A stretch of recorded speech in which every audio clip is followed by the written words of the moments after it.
Saat ini pandemi virus corona sudah menjadi musuh bersama semua negara di dunia. Masing-masing negara berlomba melakukan penelitian dan uji klinis guna menemukan obat maupun vaksin COVID-19. Indonesia satu di antara negara di dunia yang juga bergerak cepat untuk menemukan vaksin maupun obat bagi pasien positif COVID-19. Upaya terus dilakukan untuk bisa secepat mungkin menemukan obat maupun vaksin sehingga bisa diproduksi massal. Presiden Joko Widodo pun menunjukkan perhatian sangat besar terhadap upaya penanganan COVID-19.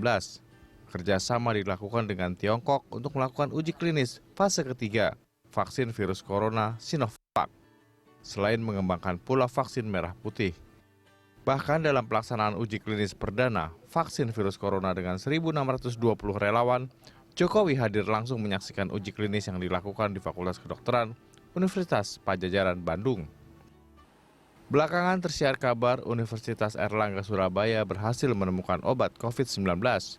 Rektor Universitas Airlangga Profesor Nasih menjelaskan obat itu merupakan kombinasi dari berbagai macam obat. Saat ini temuan obat hasil tim gabungan antara Unair, BIN, TNI AD masih menunggu keputusan BPOM agar obat itu bisa mendapat izin produksi dan edar. Dalam melaksanakan uji klinis obat kombinasi tersebut, tim Unair tidak hanya melakukan pada satu pihak dan satu tempat saja, melainkan melakukan uji klinis pada 13 titik di Indonesia dan masing-masing titik dikoordinasikan oleh salah seorang dokter profesional. Ia berharap kepada pihak BPOM untuk memperlancar izin produksinya hingga obat tersebut dapat diproduksi secara massal untuk kepentingan masyarakat Indonesia. Tim Liputan Berita 1. Pemirsa, heboh obat COVID Unair, itulah topik Morning Talk kita pagi ini, dan untuk membahasnya kita telah terhubung melalui fasilitas Zoom dengan Deputi 7 Badan Intelijen Negara, Wawan Purwanto. Selamat pagi Pak Wawan. Selamat pagi Mas. Oke Pak Wawan, apa kabar? Sehat? Alhamdulillah. Alhamdulillah Pak Wawan, ini kalau kita bahas tema heboh obat COVID Unair.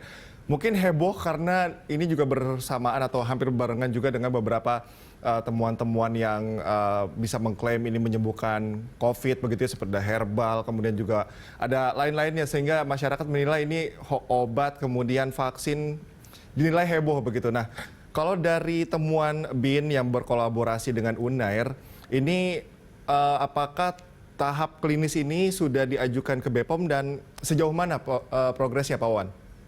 Ya, terima kasih Mas. Jadi ini memang kita perintah Presiden untuk melakukan langkah-langkah cepat karena memang pandemi ini tidak bisa menunggu. Oleh karenanya kami mengumpulkan para pakar virologi, kemudian rumah sakit rujukan, lab-lab di Indonesia, laboratorium, kemudian juga rumah sakit rujukan serta universitas-universitas ya yang memiliki fakultas kedokteran maupun farmasi.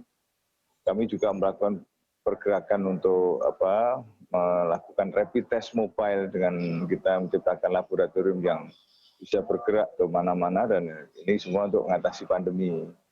Salah satunya setelah itu semua hasil dari setelah rapid kemudian dari swab, nah itu kita serahkan ke rumah sakit rujukan, termasuk antara lain di klinik BIN sendiri maupun di UNER yang di sana yang tergantung wilayah terdekat. Dan sekarang kerjasama kami dengan semua universitas, berbagai universitas, ternyata UNER ini berhasil untuk menemukan formulasi yang sekarang sudah kita terapkan di dalam uji klinis yang fase ketiga, dan ini sudah ribuan juga yang sudah kita lakukan pengobatan, baik itu di Jawa Timur maupun juga di Jakarta sendiri serta di sekolah secapa TNI AD. Jadi kita juga kerjasama dengan TNI AD juga, dan ada 1.308 ya dari secapa TNI AD, dan ternyata hasilnya menggembirakan ya, sehingga ini sekarang pula kembali kepada BPOM untuk menindaklanjuti dengan fase selanjutnya, yaitu izin untuk edar dan produksi massal. Kita ini tujuan kita adalah karena situasi pandemi dan obat memang belum ditemukan oleh seluruh dunia, maka karena kita kondisi memang sangat mendesak, sehingga perintah presiden kan harus dijalankan. Kita akhirnya setelah ketemu ini ya kita harapkan ini menjadi salah satu obat penolong untuk bagaimana supaya kita bisa segera terhindar dari wabah. Oke, sudah ada respon Pak Wawan dari pihak BPOM sendiri? Sudah.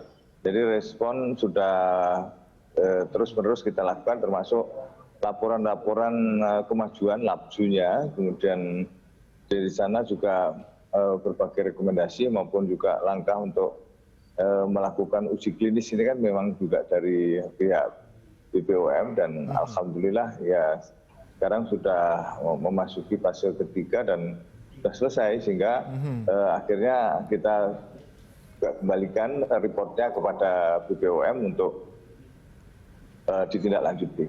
Kita semua ingin supaya ini bisa cepat, sehingga akhirnya kita masyarakat juga bisa terlindungi keselamatannya, karena memang kita sangat prihatin. Jadi semua protokol juga sudah kita lalui mengenai fase-fase yang sudah diberikan, dan ini semua laporan memang langsung kepada BPOM sebagai pihak yang berwenang. Ada yang menilai bahwa penemuan obat ini atau tanggapan yang skeptis katakan seperti itu Pak Wawan, kok tiba-tiba sudah ditemukan saja obat ini, step by step-nya bagaimana Pak Wawan? Karena ada yang menilai juga bahwa ini hanya kabar yang mengembirakan saja, tapi belum ada langkah-langkah yang terukur begitu, mendadak seperti itu. Nah ini step by step-nya yang sudah dilakukan oleh BIN, TNI dan juga dari UNER seperti apa Pak Wawan? Ya, sebetulnya begitu ada wabah, kami sudah bergerak, Mas. Pada waktu itu memang ketika Wuhan terjadi, kami menghubungi Menkes. Waktu itu Menkes sedang dipanggil Presiden. Akhirnya kami minta jumpa dengan yang bertanggung jawab untuk wabah, yaitu Dr. Budi. Akhirnya kami jumpa Dr. Budi, dan hari itu juga kita bersama-sama ke BNPB. Waktu itu jumpa Mas Doni Munardo. Dari sana terus kami langsung mempersiapkan rapat untuk keesokan harinya. Kita ketemu kementerian lembaga terkait. Nah, kemudian BIN melakukan langkah menutup semua perbatasan baik darat, laut, udara, yaitu ada sekitar 135 perbatasan. Di sana kita juga masang alat-alat karena kami punya unit Nubika, nuklir biologi kimia. Kita memasang alat untuk mendeteksi terhadap kemungkinan adanya serangan biologi, karena ini masalah biologi. Dan karena kami punya itu, maka akhirnya Presiden juga memerintahkan tidak lanjut. Pada waktu itu kan semua negara di lockdown, sehingga untuk mencari obat dan lain-lain memang susah ya Mas di seluruh dunia. Dan BIN punya jalur itu, punya perwakilan di negara-negara di dunia, dan kalaupun misalnya dapat pengapalannya juga susah. Nah BIN bisa, baik pengapalan lewat kapal maupun udara mengenai barang-barang itu BIN punya jalur, sehingga akhirnya kita teruskan, sehingga apa yang dilakukan teman ini fase-fasenya juga sudah dilalui dari berawal dari terus melakukan upaya-upaya percepatan itu, sehingga karena ini obatnya sudah ada di lapangan sebetulnya, tinggal mengkombinasi, dan dari sana diuji coba di lab, ternyata ramuan dari kombinasi 5 obat yang dilakukan oleh UNER, ternyata ketika diuji cobakan itu ya, melalui 3 fase, ternyata sungguh baik itu dalam tempo 24 jam, 48 jam maupun 72 jam. Oleh karenanya, karena ini progresnya memang sangat maju, dan akhirnya juga diterapkan baik itu untuk pasien ringan, sedang maupun berat.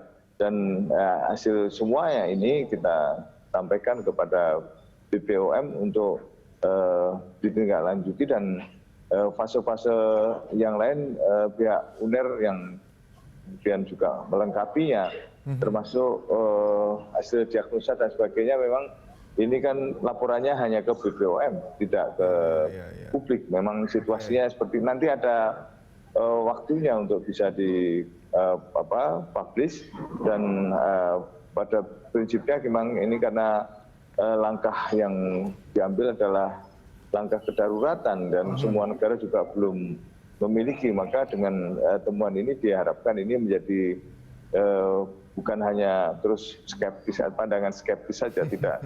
Tapi kami melangkah karena memang kondisi. Jadi lebih baik kita mengambil langkah-langkah daripada kita diam, nanti malah rakyat juga akan menyalahkan kita juga, kenapa kok tidak ambil langkah-langkah. Oleh karenanya langkah ini ya kita harapkan menjadi langkah maju untuk bisa menemukan jalan terbaik di dalam mengatasinya COVID-19. Oke, Pak Wawan.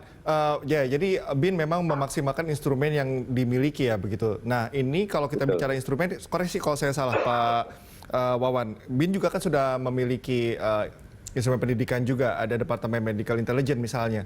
Nah, ini sejauh apa pelibatannya dalam penemuan obat ini, Pak Wawan? Kita memang mengenai pelibatannya kita mengundang semua pakar yang ada ya, yang kita pandang memang membidanginya, baik ahli-ahli virologi maupun tadi ya rumah sakit rujukan, kemudian juga universitas yang memiliki fakultas kedokteran maupun juga farmasi, demikian juga para pihak yang selama ini juga konsisten ya menangani ini, lab-lab terutama seperti laboratorium Eijkman dan lain-lain. Kita terus ini melakukan itu, dan kita juga mengejar dari sisi vaksin ya, meskipun belum tuntas. Ini semua adalah kita dalam proses, karena vaksin memang berbeda lah antar negara, itu virusnya kan sudah bermutasi ya. Antara kita dengan Amerika juga beda, dengan Wuhan juga beda, dengan Rusia berbeda, dengan negara tetangga ini beda. Bahkan di Indonesia sendiri juga sudah bermutasi. Oleh karenanya maka kami tidak berhenti untuk bisa terus melakukan penelitian mengenai masalah vaksin ini, juga mendampingi obat yang sudah kita temukan. Semuanya tujuannya yang satu, yaitu melindungi segenap bangsa dan seluruh tumpah darah, dan juga menjaga keselamatan rakyat. Karena ini menjadi tugas kami. Oleh karenanya langkah-langkah yang kita ambil adalah langkah-langkah kuda ibaratnya ya, sehingga kita lantas mengambil upaya-upaya terbaik supaya ini segera dituntaskan. Oke, Pak Wawan, ini menarik kalau tadi Pak Wawan menyinggung mengenai karakteristik begitu ya. Nah, COVID ini kan ada yang imported case, ada juga yang local transmission. Nah, apakah obat ini sudah melalui kajian-kajian ilmiah mengenai karakteristiknya? Ini apakah memang karakteristiknya cocok di masyarakat Indonesia? Selama ini dari report yang disampaikan oleh pihak universitas, di Fakultas Kedokteran dan juga tim ahli yang ada di sana, ya semua sudah diuji cobakan dan semuanya dianggap ini sesuai, sehingga akhirnya kita reportkan kepada BPOM, dan BPOM juga tidak sembarangan untuk mengkaji. Andai kata itu tidak pas atau belum sesuai, tentu dikembalikan. Jadi itu bolak-balik dari sana, dan akhirnya bisa menemukan adanya kesesuaian antara ketentuan-ketentuan yang ada maupun juga dari situasional yang kita temukan di lapangan di dalam hal ini via UNED, sehingga untuk uji sahih dan kecocokan kondisi yang ada di Indonesia itu sudah disaksikan oleh pihak BPOM, demikian. Oke, itu salah satu step by step-nya adalah dengan hasil evaluasi dari relawan, Pak Wawan? Kita pada bukan hanya relawan, tapi memang penderita infeksi. Jadi di rumah sakit yang ada di Jawa Timur, di Jakarta juga, di BIN khususnya yang kita juga melakukan rapid test maupun juga swab. Dari sana kita tidak lanjuti, banyak diantaranya terus kita tangani di klinik BIN sendiri, karena sekarang klinik BIN kan juga membuka istilahnya penanganan itu untuk kondisi darurat seperti ini, dan kita juga terus kita kembangkan menjadi sebuah rumah sakit nantinya, dan kita punya unit medical intelligence ini yang nantinya dikembangkan di Sekolah Tinggi Intelijen Negara. Di sana menjadi pendidikan khusus ya, dan kita bangun khusus termasuk pasca sarjana untuk medical intelligence, karena mengatasi selanjutnya kan mesti akan ada wabah lanjutan. Kita tidak antisipasi, nanti kita perlu ada langkah nanti dianggap ceroboh, nanti kan repot. Enggak, itu kan dulu juga sebelumnya menjadi rektor Sekolah Tinggi Intelijen Negara, enggak. Kami tahu dan dalam pembahasan itu kami juga memberikan satu garis bawah dari urgensi kemungkinan ada serangan pandemi di kelak kemudian hari. Oleh karenanya ini adalah suatu langkah antisipasi dan alhamdulillah terdukung oleh semua pihak yang ada. Oke, Pak Wawan, terkait dengan obat COVID ini kan juga berbarengan dengan uji ketiga klinis vaksin Sinovac atau vaksin merah putih ya, dikatakan seperti itu. Ini prosesnya memang berjalan beriringan atau seperti apa sih Pak Wawan, agar masyarakat nanti tidak bingung ini vaksin, mana yang obat begitu. Bagaimana Pak Wawan untuk memisahkan dua proses ini? Ya, kalau ini kan obat yang di kami ya, di BIN, TNI AD maupun juga UNAIR itu kan memang obat. Obat ini dikenakan pada mereka yang sudah terinfeksi. Sementara vaksin itu adalah lebih kepada pencegahannya, sehingga untuk menambah imunitas daya tahan, supaya mereka setelah divaksin tidak terkena itu. Jadi ini berbeda, sesuatu yang berbeda dan kita langkahnya juga tidak berbarengan. Artinya dari pihak vaksin bergerak sendiri di Universitas Pajajaran. Kemudian di pihak kami bergerak sendiri di Universitas Erlangga, dan di sini yang semuanya bermuara kepada BPOM juga. Tapi ini sesuatu yang berbeda antara obat dengan vaksin itu. Benefitnya apa sih Pak Wawan kalau vaksin dan obat ini berjalan dengan bersamaan? Nanti juga apakah ada dampak negatifnya ketika ini berjalan bersamaan atau memang ada dampak yang lebih baik begitu? Sebetulnya intinya karena dua lini tadi tidak menyatu, yang satu untuk pencegahan, yang satu untuk mengobati yang sudah kena.